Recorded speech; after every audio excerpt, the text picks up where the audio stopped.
조건이 글쎄요, 쉽진 않을 것 같은데 어떤 조건을 요구하고 있나요?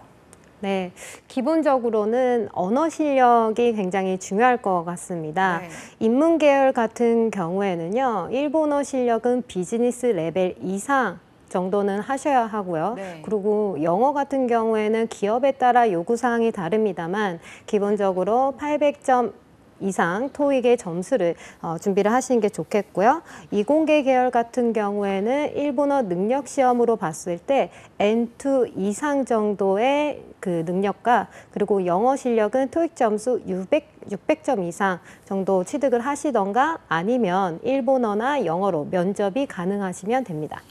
그렇군요. 자, 이공계 같은 경우는 N2라고 하셨잖아요. 이건 어느 네. 정도로 구상하는 건지 궁금하거든요. 네, N2 정도면 비즈니스 용어는 사용은 못하나 네. 기본적으로 캐치볼을 할 수 있는 정도의 일본어 실력이라고 생각을 하시면 되겠습니다. 네, 그렇군요. 알겠습니다. 자, 그렇다면 이렇게 좀 조건을 갖추고 나서 실제 채용에 이르기까지는 어떤 과정들이 필요할까요? 네, 그 실제로는 아무래도 이공계의 기준이 N2와 토익 점수 600점이라고 말씀을 드렸기 때문에 좀 약간 레벨이 낮지 않을까 이렇게 여러분들 생각하실 수도 있겠는데요. 실질적으로는 한국인 취준생들과 같이 경쟁을 하기 때문에 여러분들이 N1, 일본어 능력 시험으로 N1 아니면 굳이 자격증이 없어도 비즈니스 레벨 이상의 일본어는 구사할 수 있을 정도로 준비를 하시는 게 좋겠고요. 그리고 이공계라고 할지더라도 토익 점수는 800점 이상 따놓는 게 좋겠습니다. 그 외에 또 차별화를 둘 수 있는 직무와 업계 관련된 자격증과 그리고 그에 맞는 또 대외 활동을 이제 적극적으로 하셔서 경험을 쌓는 것을 추천드립니다.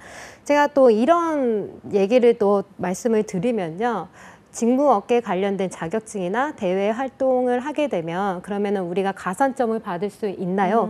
이런 질문들을 네. 제가 굉장히 네. 많이 받거든요. 그래서 여기서 좀 한국과 일본의 평가 방법이 다르다라는 거를 좀 전달을 해드리고 싶습니다.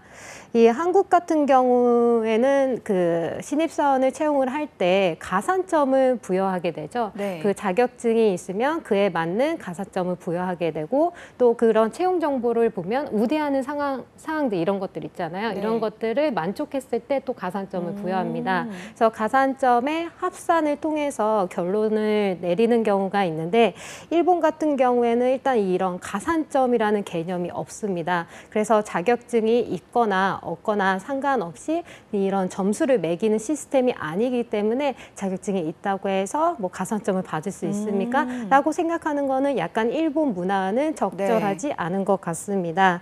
그래서 일본 같은 경우에는 어떻게 평가를 하느냐? 면접자에 대한 그런 평가 자체는 전체적인 평가로 이루어지고요. 이런 점수를 매기는 게 아니고 서술 형식으로 평가를 진행하게 됩니다. 그래서 여러분들이 그 직무나 아니면 업계 관련된 그런 자격증 아니면 그에 관련된 대외 활동을 하시면 아무래도 긍정적인 인상을 줄 수 있고 차별화를 둘 수 있기 때문에 본인의 지망 동기를 이렇게 뒷받침할 수 있는 좀 진정성 있는 내용을 전달할 수 있지 않을까 싶습니다. 그리고 마지막으로 굉장히 중요하죠. 문과나 이과나 공통적으로 굉장히 중요한 내용인데요. 제가 굉장히 많이 얘기를 해왔었는데 네. 철저한 자기 분석을 통해서 맞아요. 이력서와 면접을 준비를 하셔야겠습니다. 특히나 이공계열 같은 경우에는 그 면접이나 이력서에도 전공과 관련된 그런 지식을 물어보는 질문들이 굉장히 많이 나오기 때문에 이런 부분도 철저하게 준비하셔야겠습니다.